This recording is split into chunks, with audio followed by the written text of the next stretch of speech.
Good morning student.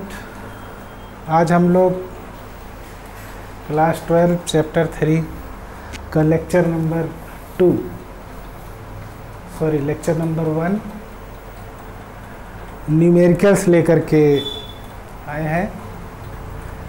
तो numericals start करने से पहले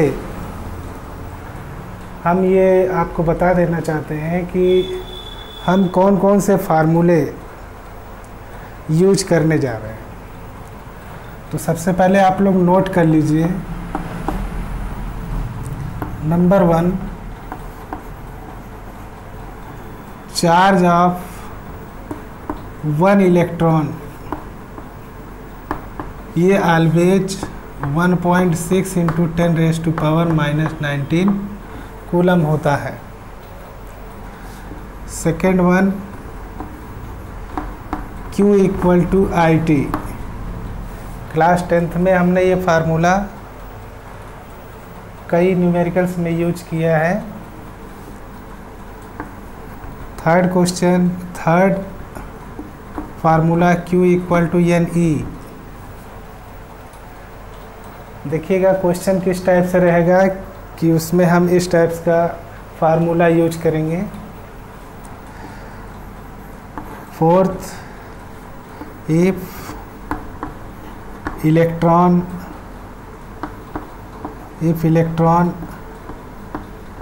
revolves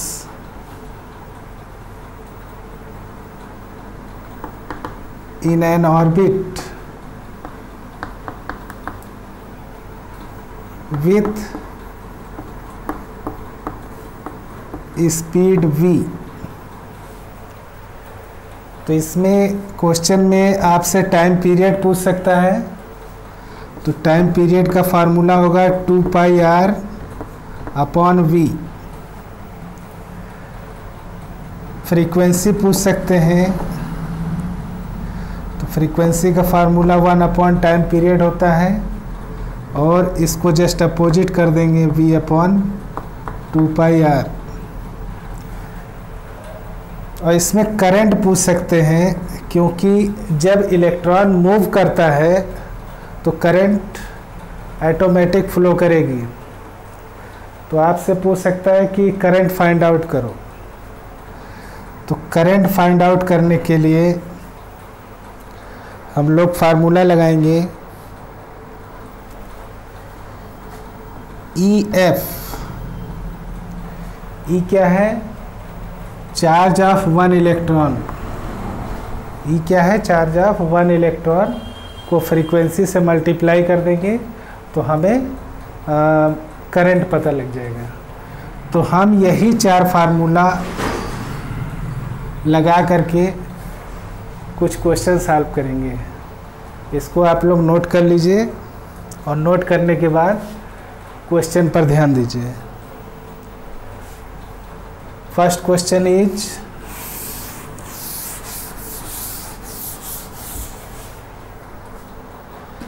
(10⁻20) electrons moves from A to B। एक पॉइंट है A से B तक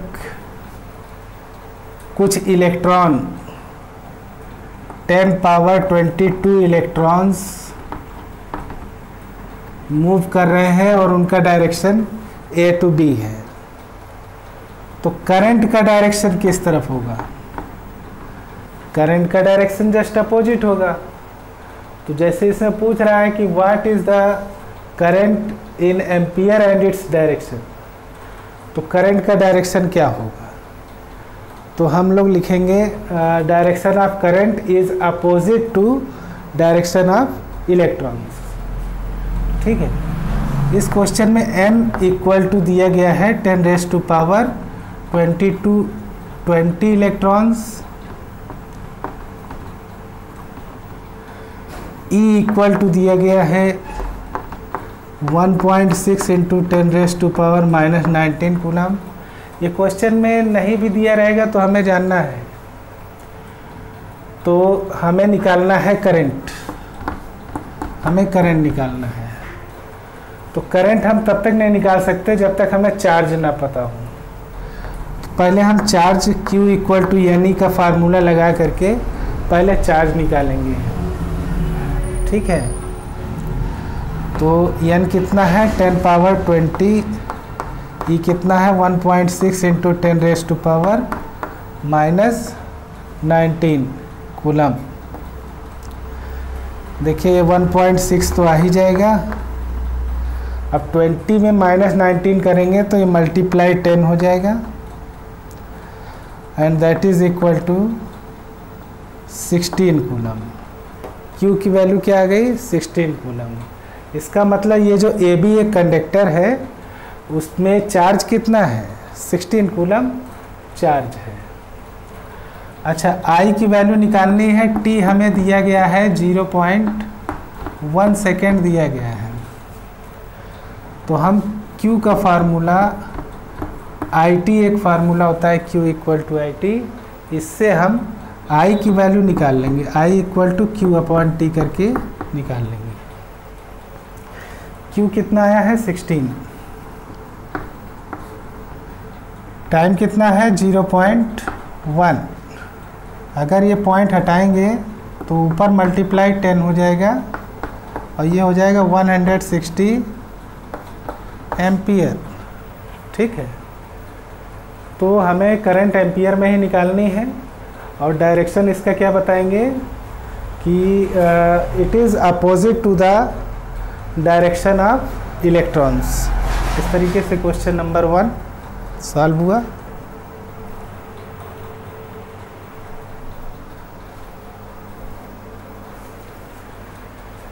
question number 2, so that 1 ampere is equivalent to flow of 6.25 into 10 raise to power 18 elementary charges.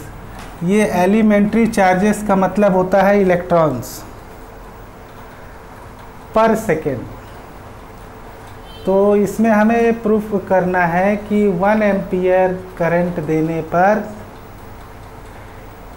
इतने electrons किसी कंडक्टर से 1 सेकेंड में फ्लो करेंगे। ये दिया नहीं गया है, ये हमें निकालना है। क्यों? क्योंकि क्वेश्चन सो वाला है।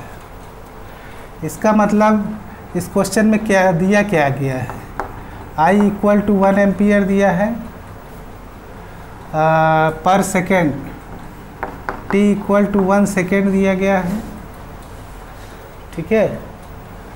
हमें नंबर ऑफ इलेक्ट्रॉन्स निकालने हैं और ये नंबर ऑफ इलेक्ट्रॉन्स इसके बराबर आना चाहिए, ठीक है ना। तो हम नंबर ऑफ इलेक्ट्रॉन्स तब तक नहीं निकाल सकते जब तक हमें Q ना पता हो, मतलब चार्ज ऑफ कंडक्टर ना पता हो।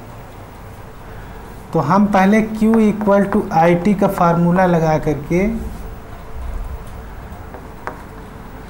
I आपका 1 है, टाइम 1 है, टोटल आपका चार्ज ऑफ ए कंडक्टर, ये क्या निकला है चार्ज ऑफ कंडक्टर। अब Q हमें पता लग गया, अब हमें N निकालना है। अब हम दूसरा फार्मूला यूज करेंगे Q इक्वल टू N, जिससे हम N की वैल्यू Q अपॉन E लगा करके सॉल्व करेंगे। Q हमें 1 कूलम मिला है और E क्या है चार्ज ऑफ 1 इलेक्ट्रॉन। तो 1.6 into 10 raise to power -19 coulomb.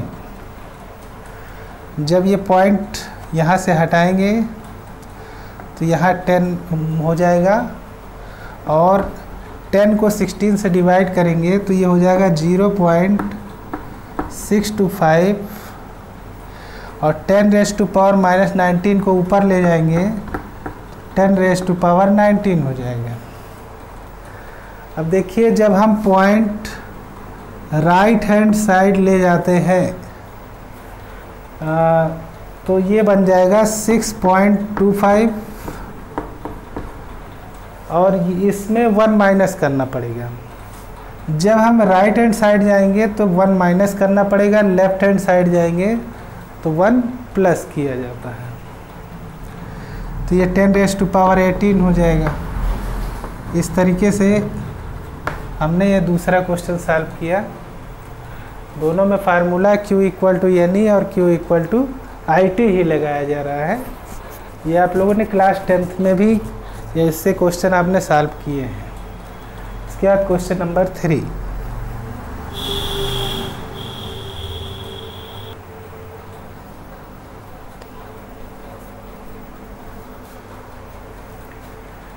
Question number 3, how many electrons pass through a lamp in 1 minute if the current is 300 milli ampere. तो हम ये इस क्वेश्चन में ये देख रहे हैं कि लैंप से करंट फ्लो हो रही है, इसका मतलब लैंप जल रहा है।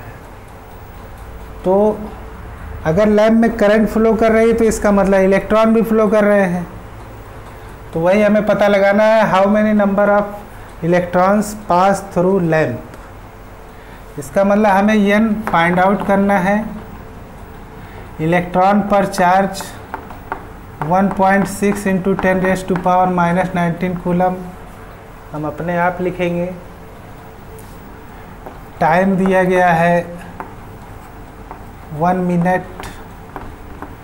इसको चेंज करना पड़ेगा 60 सेकेंड में। अब आता है करंट 300 मिली एम्पियर दिया गया है। मिली एम्पियर को एम्पियर में चेंज करना पड़ेगा। देखिए मिली हटाएंगे तो ये हो जाएगा 300 इंटू 10⁻³ एम्पियर। अपने आप ही मल्टीप्लाई 10⁻³ आ जाता है।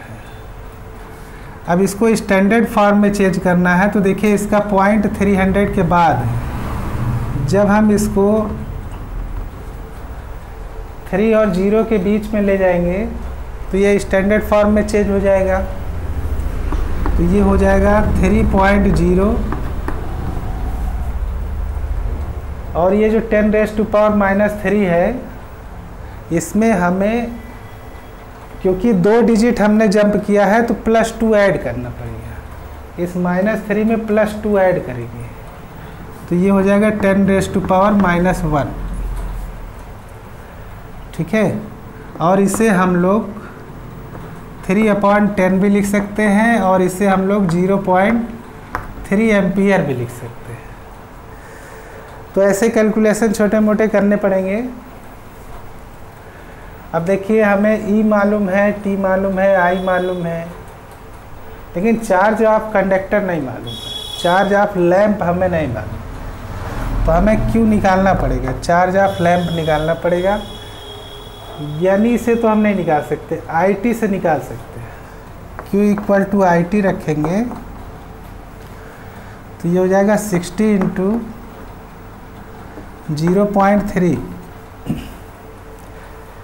ये पॉइंट हटाएंगे 10 आएगा, 10 से एक 0 कटेगा। 18 कूलम चार्ज है किस पर? लैंप पर। लैंप पर 18 कूलम का चार्ज है। अब हमें n निकालना है। n का फार्मूला Q/E लगेगा। Q आपका 18 है और E आपका 1.6 इंटू 10⁻⁻⁻19। ये पॉइंट हटाएंगे तो एक 0 लगेगा। और जब हम इसको सॉल्व करेंगे तो 16 1 जा 16, 17 18 20, फिर 16 1 जा 16, 40, 16 2 जा 32, 16 5 जा 80, 11.25 आएगा जब हम इन दोनों को डिवाइड करेंगे और ये हो जाएगा 10⁻19। अच्छा, ये स्टैंडर्ड फॉर्म में नहीं है, इसका डेसिमल हमको यहाँ लाना पड़ेगा। तो ये बन जाएगा 1.125, क्योंकि लेफ्ट हैंड साइड हमने जंप किया है डेसिमल, तो इसमें +1 हो जाएगा। तो ये हो जाएगा 10⁻20 electrons.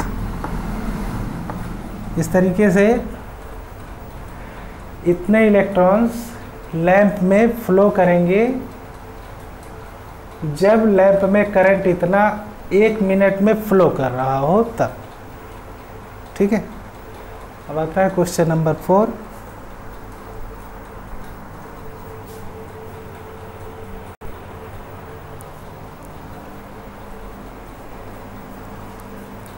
Question number 4, how many electrons pass through a filament per second of 120 volt and 60 watt electric bulb. एक इलेक्ट्रिक बल्ब है, ये इसका फिलामेंट है। देखिए बल्ब के ऊपर 120 वोल्ट 60 वाट करके लिखा रहता है ना। तो हम इस बल्ब में जो सप्लाई दे रहे हैं, how many electrons pass through a filament per second of 120 volt and 60 watt electric bulb. एक इलेक्ट्रिक बल्ब है जो 120 वोल्ट का है और 60 वाट पावर है उसकी, उसमें 1 सेकेंड तक इलेक्ट्रॉन फ्लो कर रहे हैं। ठीक है, तो हमें ये पता लगाना है कितने इलेक्ट्रॉन इसके अंदर फ्लो कर रहे हैं। देखिए इसमें एक फार्मूला P = VI, ये आपने पढ़ा रहा होगा क्लास 10th में, इसको ऐड कर लीजिएगा फार्मूले में। तो हमें I कैसे पता लगेगा, P/V करके पता लगेगा। P आपका हो जाएगा 60 वाट को पावर कहते हैं। 120 कट करेंगे आएगा 1/2, इसे हम 0.5 एम्पियर कह सकते हैं। टाइम कितना दिया है, 1 सेकेंड। अच्छा, n हमको निकालना है, नंबर ऑफ इलेक्ट्रॉन निकालना है, लेकिन नंबर ऑफ इलेक्ट्रॉन हम तब तक नहीं निकाल सकते हैं जब तक हमें चार्ज ऑफ कंडक्टर ना पता हो, या मतलब charge flow in A bulb, या बल्ब में कितना चार्ज है ये हमको पता कर। तो Q = क्या लगाएंगे फार्मूला, IT, क्योंकि हमें I भी मालूम है, T भी मालूम है। तो 0.5 में 1 से मल्टीप्लाई करेंगे तो 0.5 कूलम हमको चार्ज ऑफ बल्ब पता लग गया। अब हमें Q पता है। अच्छा, E की वैल्यू 1.6 × 10⁻⁻19 कूलम अंडरस्टूड होना चाहिए। तो हम N = Q/E फार्मूला लगा करके 0.5 / 1.6 × 10⁻⁻19 रख करके ये डेसिमल हटा देंगे, ये डेसिमल हटा देंगे, तो ये 5/16 मिलेगा। और फिर हम 5 को 16 से डिवाइड करके चेक कर लेंगे। 0 पॉइंट, यहाँ एक 0, 16 3 × 48, 2, यहाँ ऑटोमेटिक 0 आ जाएगा। 16 1 × 16, 4, 16 2 × 32, 8, 16 5 × 80। इसका मतलब इसको और इसको सॉल्व करेंगे तो आएगा 0.3125 और 10⁻⁻19 को ऊपर ले जाएंगे, 10⁻⁻19। अभी ये स्टैंडर्ड फॉर्म में नहीं है, जब हम इसका डेसिमल यहाँ ले जाएंगे तब ये स्टैंडर्ड फॉर्म में चेंज होगा। अच्छा, क्योंकि हम राइट हैंड साइड जंप कर रहे हैं तो इसमें प्लस नहीं किया जाएगा, माइनस किया जाएगा। तो ये तो बन जाएगा 3.125 और ये 19 में 1 माइनस करेंगे 18 हो जाएगा। तो इससे हमें ये पता लगा कि इतने इलेक्ट्रॉन्स इस बल्ब में फ्लो कर रहे हैं। अब आप लोगों ने Q = NE और Q = IT से रिलेटेड 4 क्वेश्चन सॉल्व करना सीखा। अब हम फार्मूला जो लगाने जा रहे हैं वो इलेक्ट्रॉन जब रिवॉल्व करता है किसी एटम में तब कितना करंट फ्लो करता है। देखिए, इलेक्ट्रॉन अगर चल रहा है, किसी भी कंडक्टर में इलेक्ट्रॉन मूव कर रहा है तो उस कंडक्टर में करंट भी फ्लो कर रही है। तो इलेक्ट्रॉन एटम में रिवॉल्व जो करते हैं, है ना, वो सर्कुलर करते हैं, लेकिन जो इलेक्ट्रॉन फ्री इलेक्ट्रॉन्स होते हैं वो सर्कुलर फ्लो नहीं करते हैं, है ना। तो अब हम कुछ क्वेश्चंस उस पर सॉल्व करेंगे। Question number 5,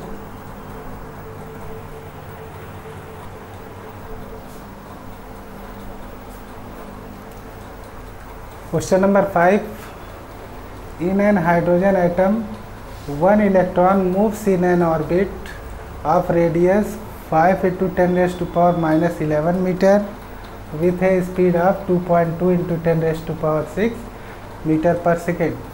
find the equivalent current. एक एटम है हाइड्रोजन का, इसमें एक इलेक्ट्रॉन जो मूव कर रहा है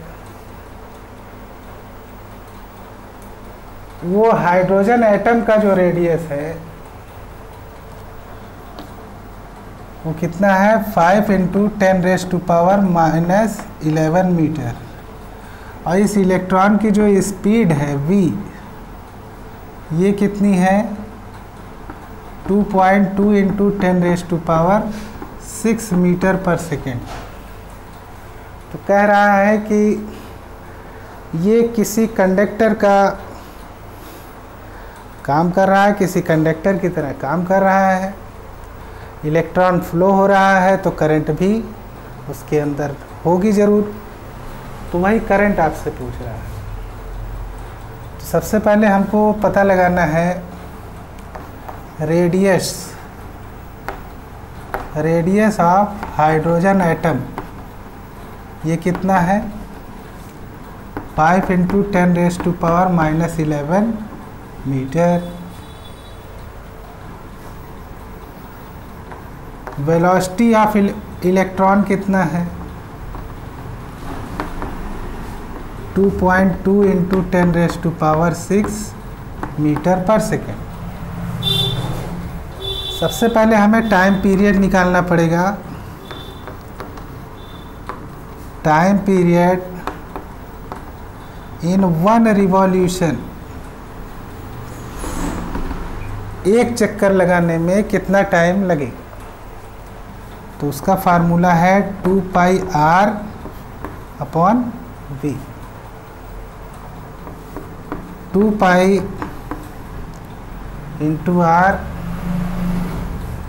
5 × 10⁻11 अपॉन वेलोसिटी ऑफ इलेक्ट्रॉन 2.2 × 10⁻6।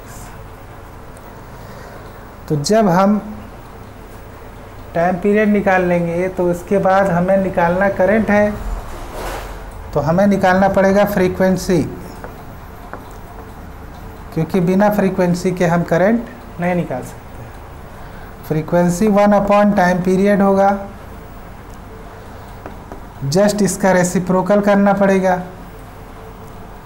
तो 2.2 × 10⁻6 ऊपर चला जाएगा, 2 × पाई की जगह पर 3.14 × 5 × 10⁻11। इसको सॉल्व करेंगे। फिर इसके बाद हमें इक्विवेलेंट करंट जो निकालना है, इक्विवेलेंट करंट जो निकालना है आई, इसका फार्मूला है F × E। F frequency, E charge of 1 electron. तो ये जो आया है 2.2 into 10⁻6 upon 2 into 3.14 into 5 into 10⁻⁻11। इसी में आपको 1.6 इंटू 10⁻⁻19 मल्टीप्लाई कर लेंगे। इसको सॉल्व करेंगे। सॉल्व करने पर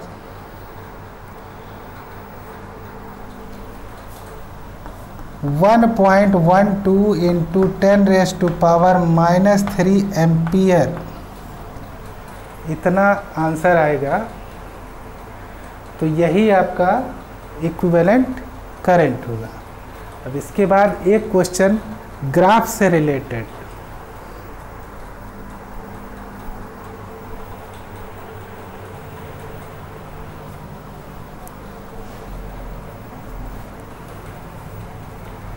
ये ग्राफ का एक क्वेश्चन है जिसमें ग्राफ को देख करके आपको find the amount of charge निकालना है।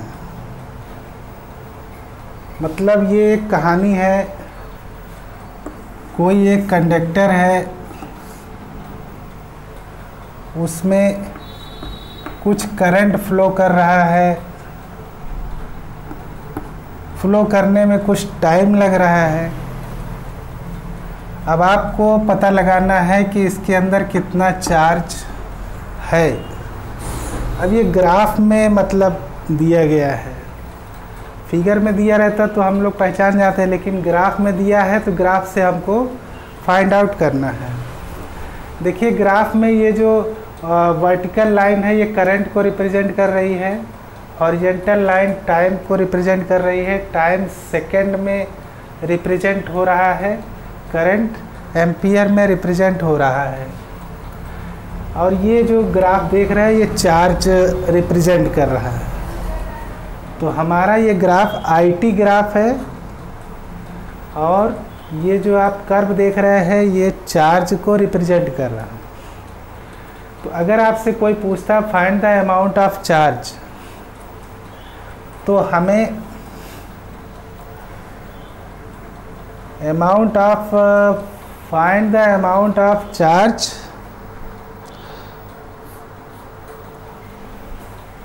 Flow in 10 second, flow in 10 second.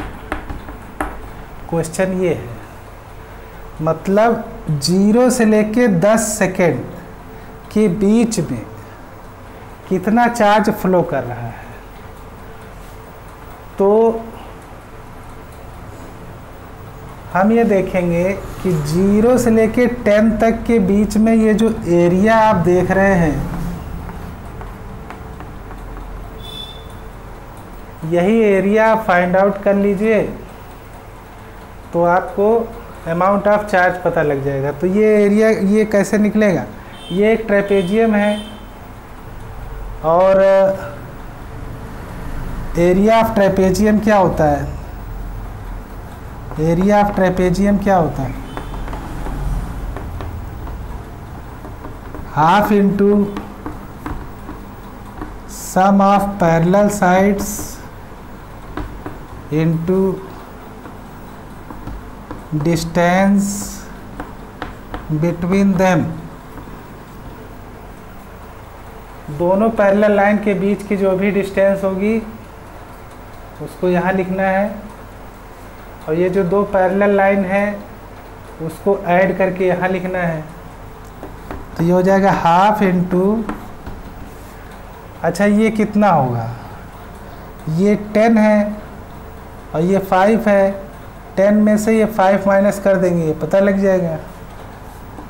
तो ये ऊपर वाली साइड 5 हो गई, नीचे वाली साइड 10 हो गई, और दोनों के बीच का डिस्टेंस, ये डिस्टेंस आपको यहाँ से पता लग जाएगा, ये भी आपका 5 है।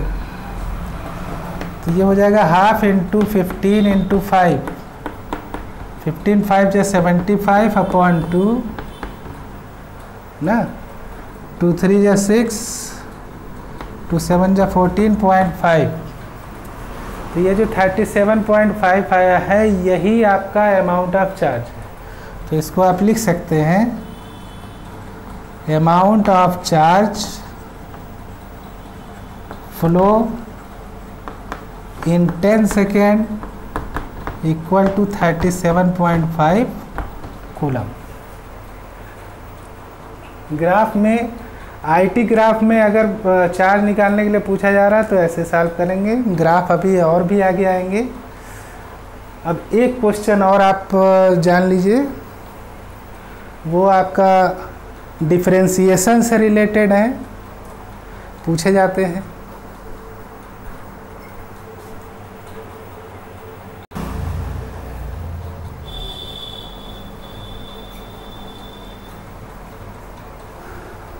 This is your last question of lecture 1. The amount of charge passing through cross section of wire. एक वायर है, ये इसका क्रॉस सेक्शन है, इसमें से हो करके चार्ज इंटर कर रहा है और वो चार्ज का इक्वेशन ये है QT equal to AT square plus BT plus C।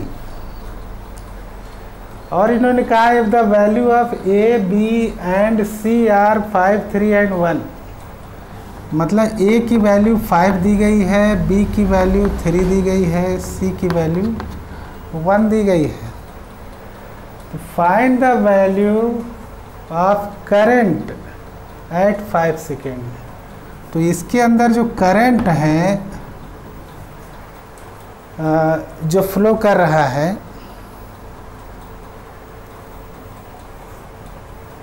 पाँच सेकेंड में कितना करंट फ्लो करेगा। सबसे पहले हम एक काम करते हैं, Q जो इक्वेशन दिया गया है उसको लिख लेते हैं, Q equal to AT square plus BT plus C। अब इसको डिफरेंशिएट करते हैं, इसको क्या करते हैं, differentiate with respect to T we get, T के रिस्पेक्ट में इसको डिफरेंशिएट करते हैं। तो ये हो जाएगा dQ अपॉन dt और ये हो जाएगा d upon dt AT square d upon dt BT d upon dt C। अच्छा, A B C की वैल्यू रख देते हैं। A की वैल्यू 5 है, B की वैल्यू 3 है और C की वैल्यू 1 है। देखो, डिफरेंशिएट आप लोगों ने क्लास 11th में सीखा है, किसी कांस्टेंट टर्म का अगर डिफरेंशिएशन करेंगे तो 0 आएगा। 1 क्या है, कांस्टेंट टर्म है। अब आता है ये 3t, तो 3 चला आएगा, 3 कांस्टेंट है इसलिए बाहर आ जाएगा और t का डिफरेंशिएशन 1 होता है, तो ये आपका हो जाएगा 3। ये 3 बाहर आ गया तो ये हो जाएगा dt upon dt, dt cut हो जाएगा, 3 आ जाएगा। अच्छा, t स्क्वायर का डिफरेंशिएशन 2t होता है। t स्क्वायर का अगर हम d बाई dt लेंगे तो ये हो जाता है 2t, तो ये 2t हो गया और ये 5, तो ये हो जाएगा 10t। तो हमें मिलेगा 10t प्लस 3 प्लस 0। लेकिन हमें निकालना है करंट एट 5 सेकेंड, मतलब ये जो आपको dQ बाई dt मिला है यही आपका करंट है। dQ बाई dt ही आपका करंट है, क्योंकि करंट का फार्मूला क्या होता है, चार्ज अपॉन टाइम टेकन। ठीक है, तो हमें निकालना है I एट 5 सेकेंड। तो ये जो हमको मिला है 10t प्लस 3, यहाँ पर t की जगह पर 5 रख लेंगे। तो ये 10 इंटू 5 प्लस 3, तो ये हो जाएगा 50 प्लस 3 इक्वल टू 53 एम्पियर। तो इस तरीके देखिए टी की जगह पे हमने 5 रख दिया है। इस तरीके से हम डिफरेंशिएट का भी क्वेश्चन सॉल्व कर सकते हैं। ये आपका लेक्चर 1 था। लेक्चर 1 में जो फार्मूले हमने आपको बताए थे उसी फार्मूले से रिलेटेड आपको क्वेश्चन सॉल्व कराए गए हैं। तो have a good day, thank you.